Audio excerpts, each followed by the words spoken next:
Mesdames et messieurs, chers amis, merci d'être là encore une fois pour la troisième conférence de ce cycle.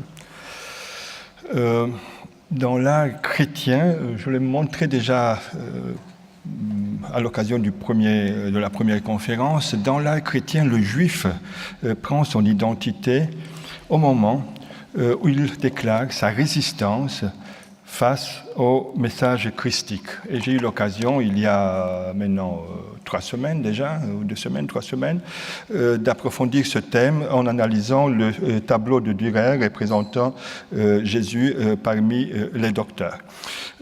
Cette dialectique de la figure du juif donne aussi la raison pour laquelle l'altérité des prophètes, par exemple, peuplant l'imaginaire de l'Ancien Testament. Et je vous montre un des exemples les plus fascinants, les prophètes de l'autel de Pfullendorf. Donc on est à la fin du XVe siècle. C'est la raison donc pour laquelle l'altérité des prophètes, c'est un exemple, se construit à travers un travail très complexe, mariant continuité et préfiguration typologique. Et c'est un aspect sur lequel je ne pourrais pas m'attarder ici. De l'autre côté, les ancêtres du Christ, vous en voyez 2 détails de la chapelle Sixtine, à laquelle Giovanni Carreri a consacré une belle étude récemment. C'est donc la même raison pour laquelle les ancêtres du Christ, qui étaient sans doute, disons entre guillemets, juifs, ils l'étaient au sens d'une généalogie concernant la destinée de la maison de David, de laquelle surgira le Messie. Ce n'est que lorsque le juif se détache du même, en ignorant ou en niant l'arrivée du Messie, qu'il devient autre. Et c'était le thème d'il y a 2 semaines. Pour bien cerner le côté fantasmatique de cet autre, il faut l'interroger directement dans le contexte de l'imaginaire occidental et faire de la dialectique entre continuité et rupture une première armature. Or, il s'agit d'une dialectique qui, au niveau de la vie sociale, fut longtemps soumise à des pressions constantes. Comme les Juifs ne se distinguaient de l'ensemble de la population par aucune marque visible, l'Église, le pouvoir séculier, mais aussi le pouvoir rabbinique, les ont contraints, à partir du XIIIe siècle au moins, à exhiber des marques vestimentaires particulières. Sont ainsi créées la célèbre rouelle, la rota, puis le couvre-chef pointu et le cafetan jaune. Et je vous montre seulement un exemple parmi une multitude où dans l'iconographie du Nouveau Testament, il y a un accent sur l'autre vu à travers un filtre déjà socialement codifié. De façon encore plus significative, les stéréotypes physiognomoniques s'élaborent tels le nez arqué et la chevelure rousse. Des récentes études d'histoire sociale ont insisté sur le fait que la différence juive s'instaura pendant tout le Moyen-Âge, un processus lent et laborieux, et qu'elle fut assimilée à travers l'image peinte, seulement difficilement et contradictoirement. Très rarement, la filiation du Christ, par exemple, inclut ce genre de pensif, mais on se trouve devant des véritables exceptions. Je vous en montre une, où dans la Sainte Famille, Joseph, par exemple, reçoit beaucoup de pensifs concernant la figure du Juif. Alors, vu l'immensité et la complexité du problème, je me propose d'aborder aujourd'hui seulement 2 aspects de l'imaginaire juif, ayant néanmoins le mérite de cerner chronologiquement et conceptuellement le problème. Le premier exemple concerne l'œuvre du premier artiste qualifié sans hésitation par les sources de moderne, et je le fais aussi pour correspondre un peu, en sens très large, au titre de tout le cycle. Cet artiste est Giotto, que Cennino Cennini, dans son Libro dell'arte, décrit, vous vous rappelez sans doute, par une célèbre assertion que je cite maintenant. Giotto changea l'art de peindre, il fit passer de la manière grecque à la manière latine, moderne. Personne depuis n'eut un art plus achevé. Arrêtons-nous un instant sur la décoration de l'Arena de Padoue, pièce maîtresse de ces renouvellements. La thématisation de l'altérité juive ne forme pas son premier propos, tout en étant investie d'une complexité qui interpelle. 2 ou 3 données plus concrètes. La chapelle consacrée à la Vierge Annunziata fut construite entre 1303 et 1305 à l'ordre d'Enrico Scroveni, le plus riche habitant de Padoue. Entre 1303 et 6, Giotto, qui selon plusieurs hypothèses aurait été également son architecte, la décora d'un cycle de fresques très complexe. La vie de Marie, l'enfance du Christ, la Passion, ils sont représentés sur 3 rangées superposées. La composition de l'arc oriental séparant le chœur de l'ensemble de la chapelle fait partie des questions iconographiques les plus débattues au sujet de ces fresques.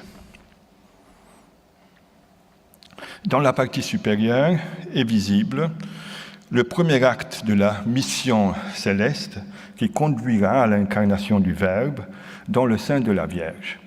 Juste au-dessous, le dogme central de la foi chrétienne est représenté par l'Annonciation. Il s'agit d'un grand mystère, on le sait bien, et Giotto préféra l'aborder à l'instar d'une certaine tradition byzantine, par ellipse, en séparant radicalement les deux actants du récit, à savoir l'ange qui porte la bonne nouvelle et de l'autre côté la Vierge qui la reçoit. Le procédé témoigne de l'intégration liturgique de la décoration peinte. De cette façon, l'incarnation se réalise seulement partiellement en image, tout en apparaissant périodiquement à travers la présence réelle du corps du Christ dans les saintes espèces lors du rite de transsubstantiation qui a lieu sur l'autel lors de chaque messe. La scène de la visitation dans la partie inférieure du même mur, à droite, en rapport de succession directe avec la figure de la Vierge Annunziata, souligne la continuité entre présence en image et présence figurale. Le large manteau rouge de Marie cache sa grossesse miraculeuse dont Élisabeth, enceinte à son tour, fut la première à percevoir les signes. Ici le détail. Je cite le passage de Luc. En ce jour-là, Marie partit et se rendit en hâte vers la région montagneuse dans une ville de Juda. Elle entra chez Zacharie et salua Élisabeth. Et il advint, dès qu'Élisabeth eut entendu la salutation de Marie, que l'enfant tressaillit dans son sein, et Élisabeth fut remplie d'Esprit Saint. Alors, elle poussa un grand cri et dit : « Bénie es-tu entre les femmes, et béni le fruit de ton sein. Et comment m'est-il donné que vienne à moi la mère de mon Seigneur ? Car, vois-tu, dès l'instant où ta salutation a frappé mes oreilles, l'enfant a tressailli d'allégresse en mon sein. Oui, bienheureuse celle qui a cru en l'accomplissement de ce qui lui a été dit de la part du Seigneur. » J'ai fini la citation. Alors, la mission divine s'est ainsi accomplie, et jusqu'ici, le choix iconographique de Giotto révèle leur cohérence. Néanmoins, la représentation qui fait pendant du côté gauche de l'abside à la Visitation suscite un problème de compréhension au vu de la place qu'elle occupe dans ce trame complexe. Il s'agit, comme vous le voyez, j'espère, de la trahison de Judas, épisode qui, à l'endroit où il se trouve, semble être totalement hors contexte. Il généra par conséquent beaucoup de perplexité et des essais d'interprétation maintes fois réitérés, pour la plupart infructueux. La poursuite d'un parfait équilibre compositionnel de l'art absidal est néanmoins frappante. La trahison de Judas et la Visitation sont conçues symétriquement, le fond bleu à gauche et un portique à colonnes à droite définissent l'espace de chacune de ces scènes dont les personnages se correspondent tel un plan inversé en miroir. Ce rapport d'ordre formel constitue un moyen ingénieux voué à déployer une discordance. Au niveau iconographique, la symétrie compositionnelle crée une opposition symbolique. Face à l'attestation d'un prodige, figurée par la prévenance d'Élisabeth, le désaveu de Judas est l'inverse absolu. Si Élisabeth et Judas sont des Juifs, et je mets toujours des guillemets, sont des Juifs, s'ils sont des Juifs, le geste de la reconnaissance affranchit la première de ce statut, tandis que l'acte de la trahison établit le second, c'est-à-dire Judas, en tant que figure incontournable de l'autre. Considérons donc de plus près la construction proposée par Giotto. Aucun des évangiles, ni même les apocryphes, ne nous parle de l'aspect physique de Judas. Mais à partir de la seconde moitié du IXe siècle, les peintres le montrent avec une chevelure rousse. À cet attribut qui devient vite récurrent s'ajoutera plus tard, surtout à partir du XIIIe siècle, la couleur ocre de son habit. Giotto ne fera pas exception à cette tradition en montrant néanmoins plus d'attention au jaune distinctif qu'à la rousseur infamante. Dans la scène en question, Judas porte un habit jaune, recouvert d'un ample manteau jaune, et empoigne le gage de sa trahison dans une bourse jaune. Jaune sur jaune sur jaune, voilà la marque chromatique la plus poussée d'un personnage qui se doit être infâme. Il n'est pas inutile de comparer les relations chromatiques ici à l'œuvre avec le contrepartie, telle qu'elle se manifeste dans la scène de la visitation. L'alliance rouge-jaune, concrétisée dans la visitation par les vêtements des deux femmes, s'est renversée dans le pacte jaune-rouge, concrétisé par les habits de Judas et par celui du grand prêtre. Or, un regard attentif réalise sans peine que le manteau d'Élisabeth exhibe une nuance dorée, non sans rapport avec le nimbe entourant sa tête. Le traître, lui, n'a pas de nimbe et son manteau n'est pas doré. Il est d'un jaune autre. Aux indices chromatiques de l'altérité s'ajoute la construction physionomique de Judas. La représentation en profil permet à Giotto de déployer des topoi hérités de la tradition médiévale, front fuyant, les yeux enfoncés, nez crochu. Dans une étude désormais classique, Mayer-Shapiro avait mis en avant le potentiel expressif de cette prise de vue, permettant l'ancrage de l'altérité dans une forme irrégulière. Le profil ne désigne jamais le moi, mais se réfère toujours à l'autre. Dans les temps sombres de l'histoire plus récente, la caricature antisémite en fera l'un des moyens de dérision préférés. Chez Giotto, le profil de Judas n'est pas directement chargé, mais fait partie d'un système de signes avilisants. Il dévoile sa négativité foncière seulement grâce à l'inclusion fantasmatique du personnage qui lui fait, pour ainsi dire, de l'ombre. L'insertion iconographique directe du diable sous la forme d'une silhouette en étroit contact physique avec l'apôtre traître est l'une des grandes trouvailles de Giotto contribuant à la différence iconique. L'évangile de Luc, le seul des synoptiques qui en parle, donnait déjà à cet épisode une place en marge du visible. Je cite Luc, « Or, Satan entra en Judas, appelé Iscariote, qui était du nombre des 12, il s'en alla conférer avec les grands prêtres et les chefs des gardes sous le moyen de leur livrer. Ils se réjouirent et convinrent de lui donner de l'argent. Il acquiesça et il cherchait une occasion favorable pour leur livrer à l'insu de la foule. La nouveauté de Giotto fut celle de rendre le démon d'intérieur extérieur et d'invisible visible. Judas est assailli, vous le voyez, saisi, possédé par le diable, et une incontournable ressemblance s'instaure. Le diable, le double de Judas, son autre. La diabolisation du juif reçoit chez Giotto sa formule visuelle la plus directe et la plus forte. Elle projette une altérité relative dans une altérité absolue. Peu importe en fin de compte l'existence ou l'inexistence du personnage historique de Judas, pour ne pas parler de celle du diable, fortement débattue alors comme aujourd'hui, ce qui importe, c'est la place de cette figure, multiple dans la construction d'une identité, l'identité chrétienne, qui, pour se définir, a besoin des fantasmes. À Padoue, l'emplacement de la trahison sur le pilier gauche, et donc sinistère de l'arc absidal, est la conséquence d'une évidente extrapolation de l'autre juif, du strict contexte logique, iconographique et narratif de la décoration, au nom d'une projection d'ordre emblématique.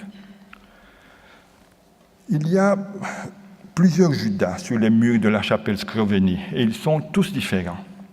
Aucun ne ressemble à celui de la trahison, et aucun n'est analogue à un autre.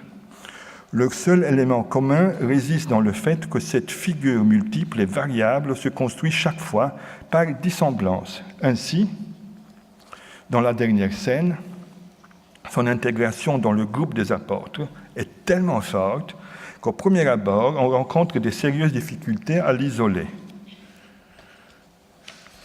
Cette stratégie est à contre-courant d'une tradition concernant la séparation, voire la mise à l'écart de Judas, par des solutions parfois extrêmes, et je vous en montre un exemple. Une miniature d'un évangéliaire de l'Allemagne méridionale de la seconde moitié du XIIe siècle, qui isole radicalement l'apôtre traître du reste de ses compagnons. On le perçoit bien au premier plan de la représentation, en dépit de son exclusion. Il est relégué en position d'infériorité, exhibe un profil tordu et se montre envahi par l'honteuse rousseur qui, depuis sa chevelure, a gagné maintenant toute son apparence. On ne perçoit rien de semblable chez Giotto. La composition est décentrée, en suivant probablement en ce point Pseudo-Bonaventure qui, dans ses méditations, s'imaginait, et je cite de Pseudo-Bonaventure, le Seigneur Jésus en se tenant humblement à un angle. La place donnée à l'apôtre infidèle, à l'extrémité gauche de la table, plus qu'un signe de marginalisation, est la conséquence de son intégration dans un sous-épisode qui l'engage à côté des trois autres actants, c'est-à-dire le Christ, Pierre et Jean. À l'annonce de la passion, Judas, une main sur la table, se dévoile. Vous vous rappelez, voici la main de celui qui me livre est avec moi sur la table. Pierre s'insurge et Jean, accablé, cherche du réconfort dans les bras de son maître.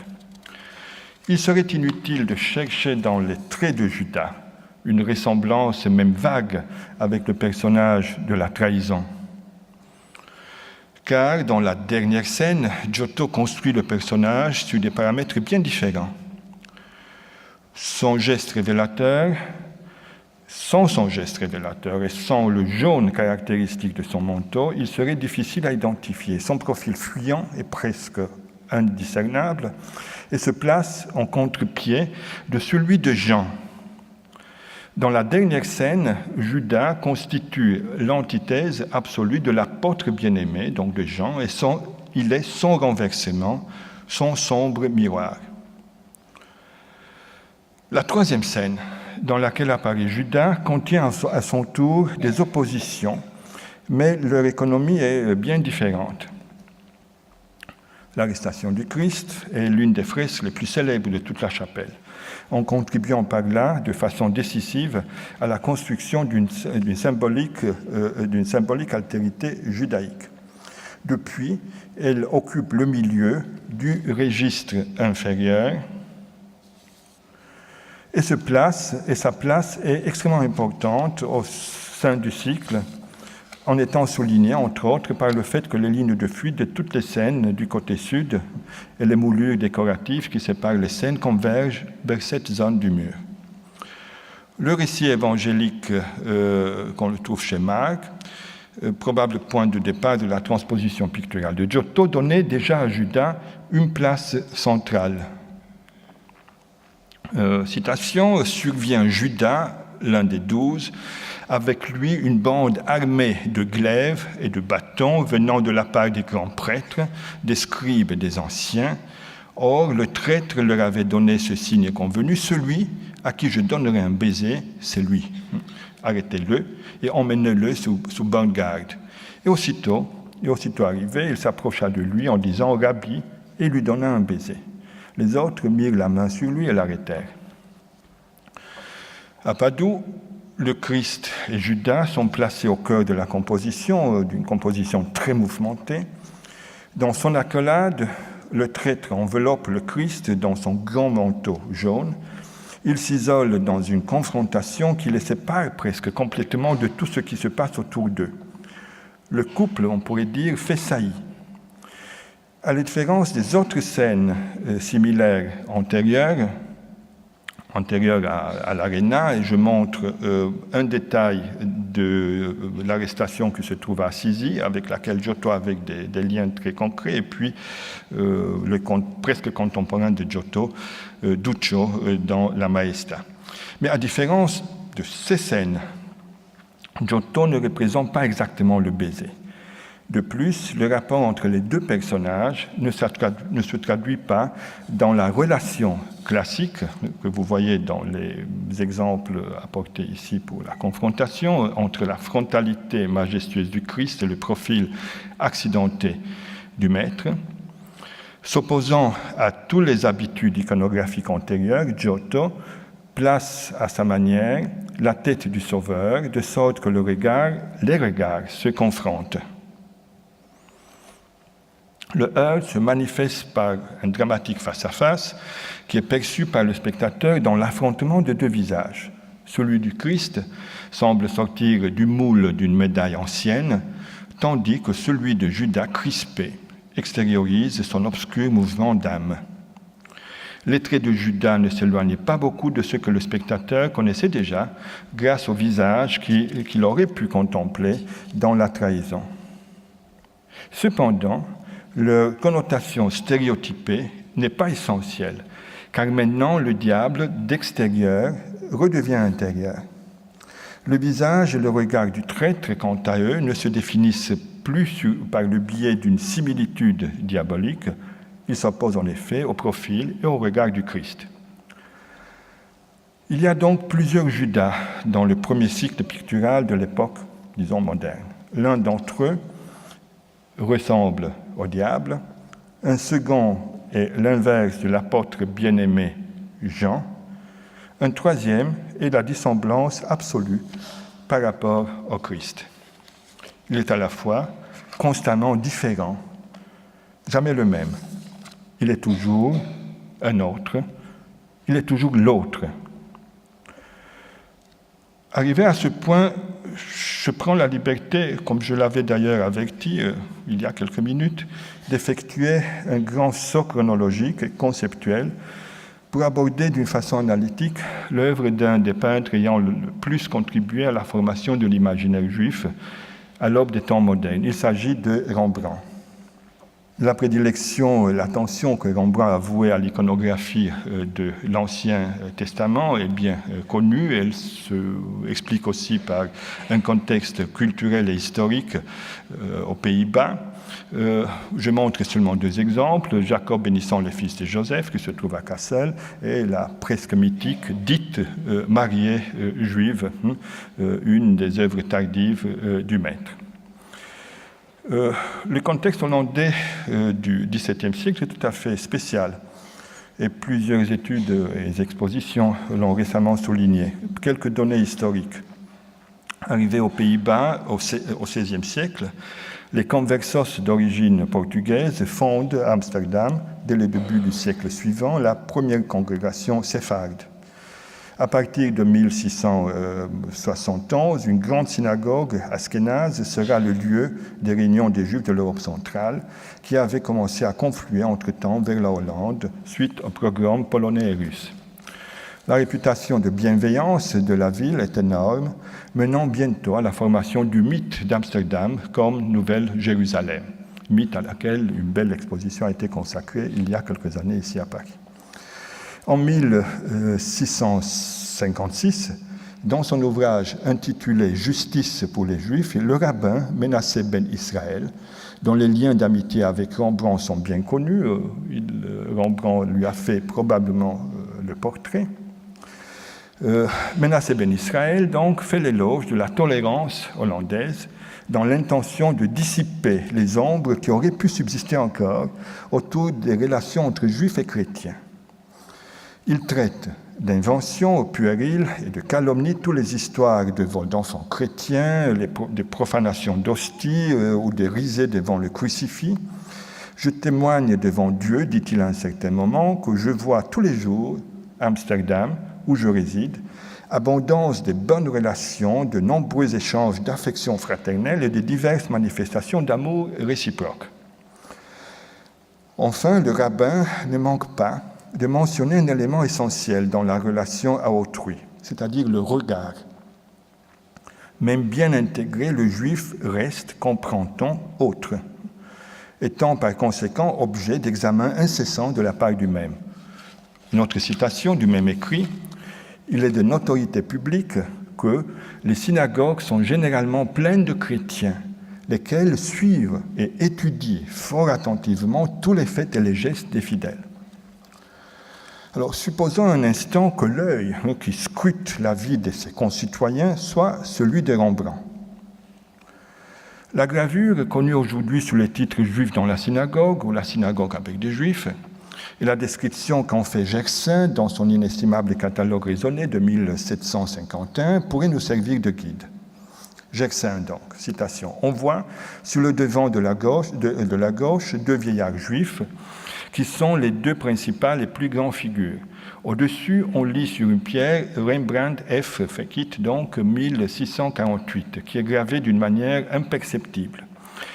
Il y a un dont la main est appuyée sur un bâton, la droite est placée sur sa poitrine, il écoute attentivement l'autre qui lui parle avec action.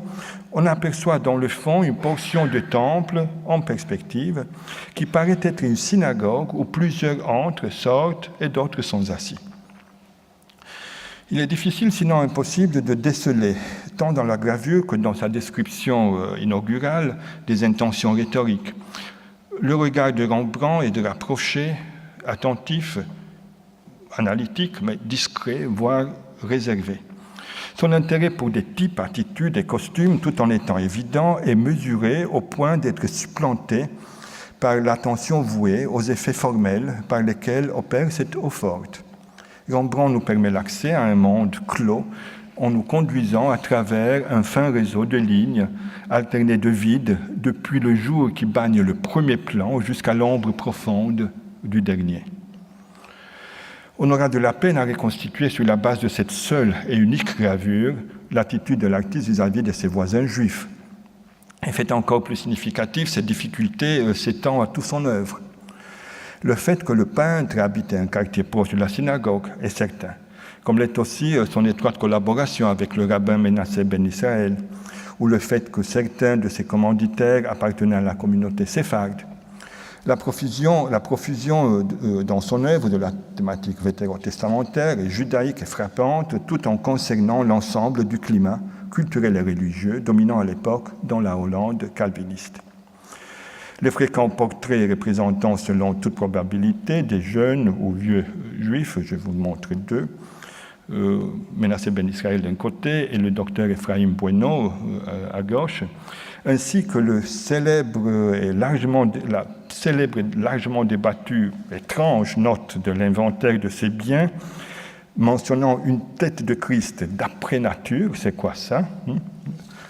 C'est-à-dire d'après un modèle vivant, notamment, possiblement un juif du quartier voisin. Tous ces éléments ont contribué à la création du mythe de Rembrandt philosémite, qui a été néanmoins soumis récemment à des révisions drastiques. Inutile d'entrer ici dans les méandres de ces débats. Dans les limites de mon propos, il me semble plus important d'insister sur l'un des aspects centraux de la mise en image de l'altérité juive telle que Rembrandt l'avait conçue. Il s'agit de ce qu'on pourrait décrire comme un rare exemple d'altérité réversible librement assumée. Celle-ci est liée au regard d'un artiste dont la même appartenance religieuse pose encore des problèmes aux chercheurs et qui n'implique pas seulement une attitude insolite devant l'autre, mais aussi une prise de position personnelle par rapport au canon. On fait deux fois la critique dont l'art de Rembrandt a été soumise très tôt après sa mort. Ainsi, je donne l'exemple le plus célèbre, Gérard de Lérès, dans le grand livre de peintre, il jette l'anathème depuis le point de vue des règles certaines, invariables de l'art qu'il voulait représenter. Il reproche au maître du clair-obscur sa façon de peindre, trop épaisse, et surtout certains aspects, certains de ses sujets, mendiants, acteurs et juifs miséreux, dit-il, qui ne seraient pas dignes d'être représentés par le grand art de la peinture. Il s'agit là, comprend-on, non pas tant d'un parti pris antisémite que des contraintes de la biennaisance, de la convenance artistique que Rembrandt se serait hasardé à enfreindre. Pour comprendre les motivations et les mécanismes de cette démarche de transgression, il faudrait interroger toute la création rembrandtienne. La tâche est évidemment immense, fait pour laquelle je me limiterai pour l'instant à considérer deux de ces œuvres seulement, mais qui présentent l'avantage de se situer l'une dans sa jeunesse et l'autre dans la vieillesse de l'artiste. Les deux œuvres que je vais choisir maintenant illustrent d'une façon caractéristique le problème du rapport de Rembrandt au soi, tout en démontrant en même temps et d'une manière très subtile la complexité de l'attitude de Rembrandt vis-à-vis de l'altérité judaïque. Premier exemple. Rembrandt réalisa le tableau représentant la lapidation de Saint-Étienne, 1625, à l'aide à une époque où, à peine sorti de l'atelier de son maître, Peter Lastmann, il se trouvait encore à la recherche des règles de l'art. L'évidente ambition de ce peintre âgé alors de 19 ans est celle de réaliser un tableau d'histoire conforme aux acquis de l'école. Il veut démontrer son savoir, mais sa composition reste néanmoins déséquilibrée.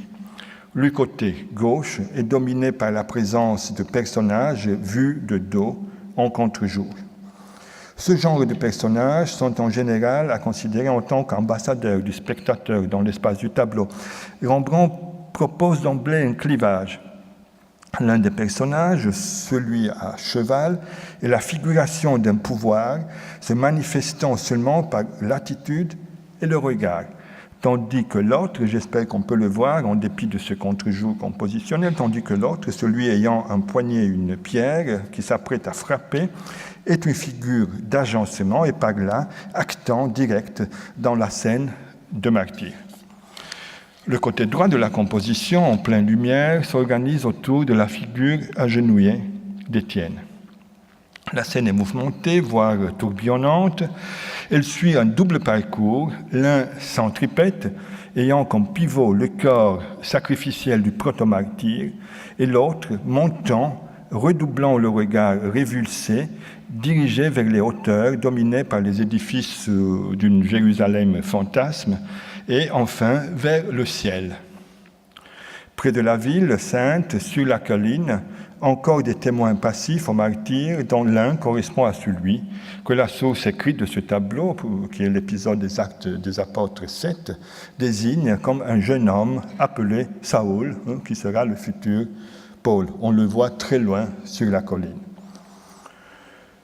Le temps s'est figé pour un instant. Bientôt les pierres soulevées vont frapper, le visage rayonnant d'Étienne sera défiguré, son corps richement paré détruit. Le moment choisi par le peintre est intensément dramatique. Dans son trajet ascensionnel, le regard d'Étienne rencontre les yeux du bourreau.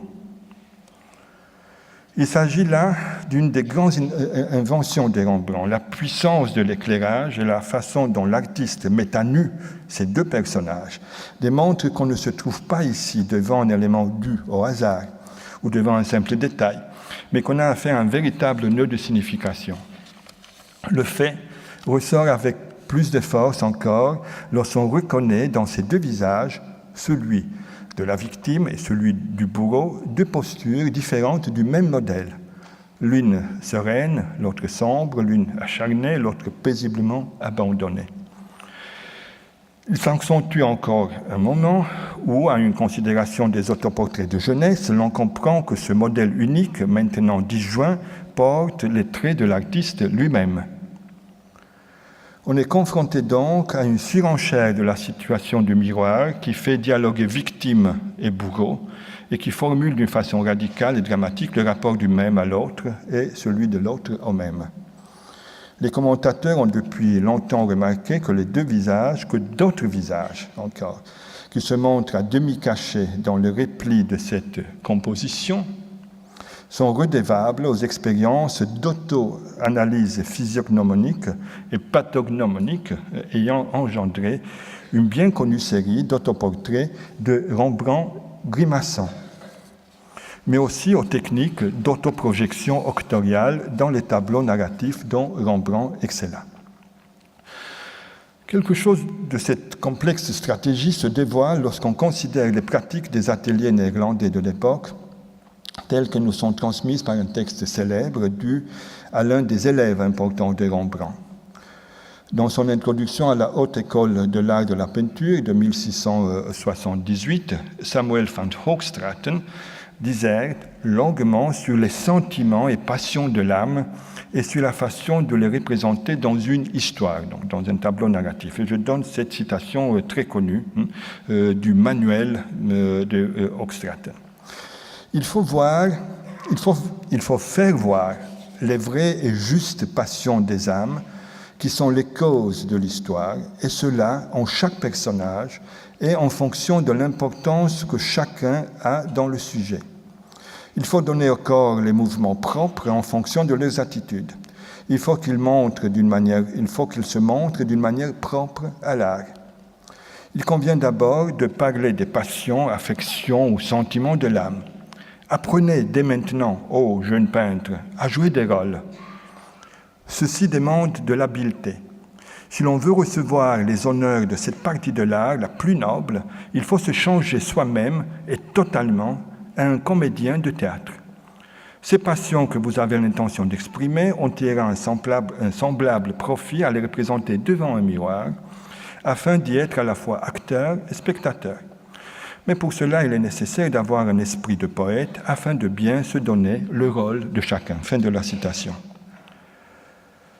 Dans ce passage, vous l'avez remarqué sans doute, Van Hoogstraten se fait probablement le porte-parole des enseignements de Rembrandt, maître dont la lapidation de Saint-Étienne recouvre la valeur d'un véritable incunable des expériences concernant la figuration des passions de l'âme. Cette œuvre transgresse néanmoins les données du simple exercice physiognomonique, car non seulement elle met en scène une réflexion sur la variété plastique des affections, mais aussi, et surtout, je dirais, parce qu'elle emploie cette réflexion au nom d'une dialectique visant le jeu entre identité et altérité. Rembrandt, devant le miroir, s'imagine donc être une fois victime, une autre fois bourreau. La figure du bourreau, à son tour, est plurielle. Plusieurs personnages, empruntant tous les traits de Rembrandt, participent ou bien assistent à la lapidation. L'histoire de Saint-Étienne, telle qu'elle fut relatée par les Actes des Apôtres, offrait une matière privilégiée, car elle concernait justement un moment brûlant de la constitution de l'identité chrétienne par rapport à l'altérité plurielle juive. Étienne est l'un des premiers chrétiens, tout en étant juif, comme ses persécuteurs. Dans ses discours qui irritèrent néanmoins le Sanhédrin, il ne cessa de déclarer son respect de la loi et d'affirmer que son Dieu est, mais je donne la citation, le Dieu d'Abraham, d'Isaac et de Jacob, sans négliger de clamer en même temps sa foi en Jésus-Christ et sa distance vis-à-vis du temple. L'iconographie traditionnelle de la lapidation a très souvent profité de cette fable de clivage pour marquer de façon péremptoire les différences.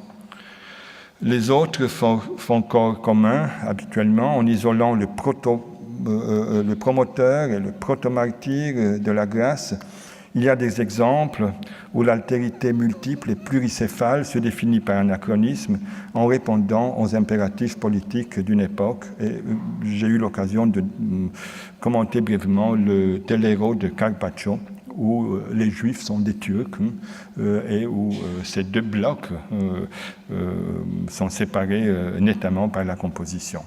Étienne occupant seulement la partie droite. Bon, c'est seulement un exemple, mais revenons à Rembrandt. Rembrandt, en revanche, conçoit la relation d'altérité en tant que rouage dynamique ou bien en tant qu'enchaînement d'un mouvement incessant reliant victime et bourreau, spectateur et témoin. La relation d'identité et la relation d'altérité se compliquent au maximum. Imaginons pour un instant ce jeune peintre de 19 ans à peine, pris entre le miroir accroché au mur de l'atelier et le tableau posé sur le chevalet. Imaginons-le, les traits endoloris prêtant son visage à la victime et peu de temps après, le front crispé, la bouche tordue se moulant au bourreau. Ce genre de clivage dépasse la simple expérience de déguisement. L'exercice est philosophique et Rembrandt aurait dû le savoir. Moi, à cette heure, et moi tantôt, sont bien deux. Vous avez reconnu Montaigne, sans doute que, d'après mon opinion, Rembrandt aurait dû lire. Par conséquent, devant la lapidation de Saint-Étienne, nous sommes confrontés à plusieurs lectures possibles. La première, la plus simple, pourrait se limiter à prendre en considération purement et simplement les pratiques des études physiognomoniques et autoréflexives en vogue dans les ateliers hollandais de l'époque. Une seconde lecture concernant la présence complexe de la schise pathognomonique octoriale dans un unique et seul tableau centré sur le rapport victime-bourreau, déplacerait la perception de l'œuvre sur le plan d'une réflexion psychologique autour de la complexité de l'âme humaine. Une dernière interprétation, enfin, celle que je propose ici, tend à une intégration et un dépassement des deux lectures antérieures dans le sens d'une interprétation identitaire. Le plus de 100 autoportraits réalisés par Rembrandt au cours de sa vie sont sans doute le fruit d'une quête de soi. Mais on emprunterait un chemin complètement faux si l'on considérait la recherche de Rembrandt comme centrée exclusivement sur le traditionnel paradigme narcissique de la tradition occidentale. D'une façon paradoxale mais caractéristique, la recherche de Rembrandt ne concerne pas l'individualité, mais ce que les anthropologues ont désigné dans ce tout autre contexte sous le nom de d'individualité, c'est-à-dire sa position et ses relations dans un réseau. Et j'emprunte ces notions de l'étude de Merlin Stratton, The Gender Out of Gift. Ce que Rembrandt cherche, c'est sa place dans le réseau des altérités duquel le moi n'est qu'un maillon. La lapidation de Saint-Étienne reste une œuvre de jeunesse, imparfaite certes, mais hautement intuitive. S'il y a quelque chose de vraiment nouveau ici, c'est la façon dont l'artiste ébranle le canon identitaire au nom d'une approche duale. Rembrandt représente l'autre en se représentant, il se représente en représentant l'autre. Toute son œuvre sera traversée par ce cheminement dont l'histoire attend encore d'être écrite.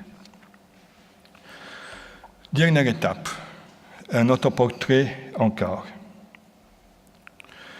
L'œuvre connue en tant que l'autoportrait de Rembrandt en apôtre Paul, daté de 1661, est indubitablement autographe. Elle fut longtemps considérée comme un simple autoportrait semblable aux autres dizaines réalisées par l'artiste au long de sa vie. Une analyse attentive effectuée au début du siècle passé, vient compliquer les choses en attirant l'attention sur la présence d'attributs appartenant à l'iconographie de Saint Paul, notamment l'épée, que j'espère que vous pouvez discerner, et le livre. Du coup, l'œuvre se dévoile comme une étrange mixture de portraits et de scènes d'histoire à personnages uniques. Les attributs font allusion à l'instrument légendaire du martyr de Saint-Paul, décapité probablement à Rome pendant les persécutions néroniennes, tandis que l'objet qu'il tient en ses mains, mi-livre, mi-rouleau, désigne ses épîtres, partie importante du Nouveau Testament des chrétiens. Les sources caractérisent Paul comme calvus, donc chauve, et barbatus, barbu, et l'évident écart présent dans l'œuvre de Rembrandt pose problème. La barbe, bien fournie dans d'autres tableaux de Rembrandt représentant l'apôtre, je vous en montre une de jeunesse, c'est l'apôtre Paul en prison de Stuttgart. La barbe est réduite ici au maximum, facilitant par lacerte l'identification du portraituré, tandis que la calvitie est escamotée par le couvre-chef, peu fréquent dans l'iconographie paulinienne. Ce, disons, turban, entre guillemets, est un grand morceau de bravoure et de liberté picturale. Réalisé à larges traits de pinceau, il capte et amasse le jour en éclairant par reflet le front et le visage du personnage. On connaît le goût de Rembrandt pour les coiffures originales. On a parfois cru identifier ici l'un des innombrables bérets du peintre. Personnellement, j'y préfère voir une adaptation sui generis des galurins fréquents dans la communauté juive d'Amsterdam.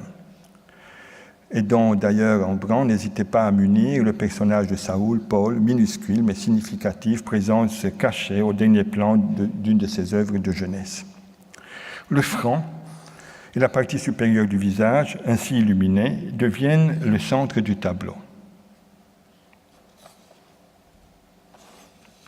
Un reflet un peu plus pâle sur le livre ouvert permet le déchiffrement de quelques lettres en hébreu dans lesquelles on a voulu identifier une allusion aux lettres aux Éphésiens, celles où Paul se proclamait prisonnier du Seigneur.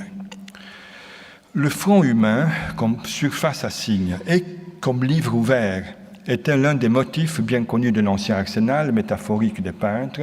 Il n'est pas exclu que Rembrandt s'en soit rappelé, d'autant plus que Karl von Mander, le grand théoricien au début du XVIIe siècle, en avait parlé. Je donne une citation de Karl von Mander où il parle justement du front. Faisons attention au front, dit-lui, consacré au génie par les peuples païens, puisque certains l'estiment être le délateur de l'âme, lieu d'apparition des pensées.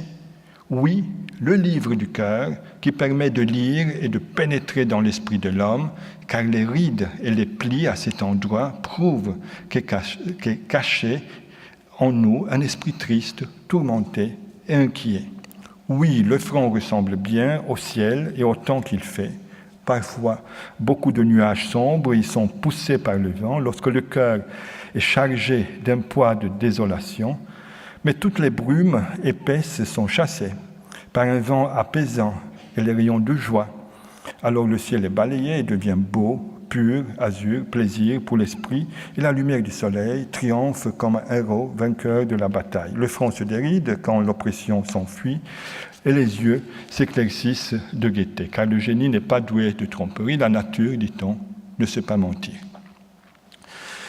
Reste la question concernant les motivations ayant poussé Rembrandt à se représenter sous les traits de Paul, ou bien autrement dit, celle l'ayant déterminé à prêter à Paul, Saul, son propre visage. Et je montre notre portrait célèbre, plus ou moins contemporain. La réponse se trouve dans l'acquis liminaire concernant l'ébranlement du canon identitaire. L'on connaît l'importance recouverte dans la théologie protestante par la figure du juif chrétien, du chrétien juif, qui fut Saoul, Paul. Mais ce serait tout à fait erroné de considérer cet autoportrait comme un essai d'identification. Ce qui est en jeu n'est ni le soi, ni l'autre. Ce qui est en jeu est la relation du soi à l'autre et de l'autre au soi. Ce qui est en jeu est leur réversibilité, leur oscillation, leur fluctuation. Je m'arrête ici en vous remerciant.